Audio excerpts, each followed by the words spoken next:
There was an old, isolated town called Willow Creek, nestled between a dense forest and a sprawling, stagnant marshland. The elders tell a story of a scientist from the 1950s who lived there. He was obsessed with researching frogs, hoping to find a way to use their regenerative cells to heal human wounds instantly. The legend says an experiment went horribly wrong.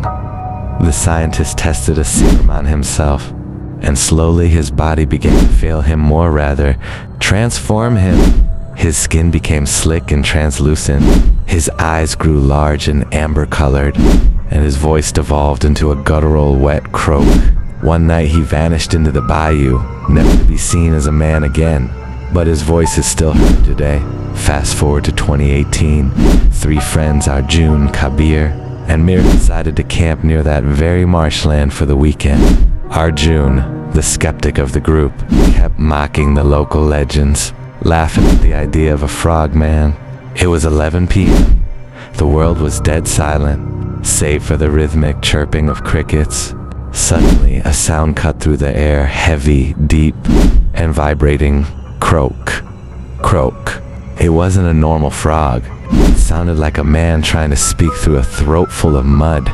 Mira froze. Arjun, let's go. This place feels wrong, she whispered. But Arjun, fueled by ego, grabbed his flashlight and headed toward the water's edge. On the muddy bank, he found something that stopped his heart. Giant. Webbed footprints, far too large to be any animal they knew. Suddenly, they felt they were being watched. From behind the cypress trees, two large glowing yellow eyes emerged.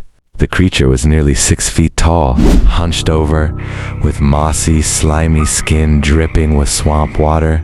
They scrambled back toward their camp, but their path was blocked. Sitting atop a large rock was the creature. It flicked a long, muscular tongue with lightning speed, snatching Arjun's phone right out of his hand. Terror paralyzed them. Kabir fumbled for the car keys, but the creature stepped closer. Then, in a raspy, wet voice that sounded like tearing wet paper, it spoke, "Stay, forever." It could still speak. As the creature lunged, Arjun grabbed a burning log from the campfire and swung it. The creature shrieked, a high-pitched, piercing sound, and recoiled in fear of the flames. It dove back into the murky depths of the swamp with a massive splash. The three of them piled into the car and sped away, not daring to look at the rearview mirror until they reached the highway. The next morning, the police found nothing at the site, no phone, no creature, just the silent swamp.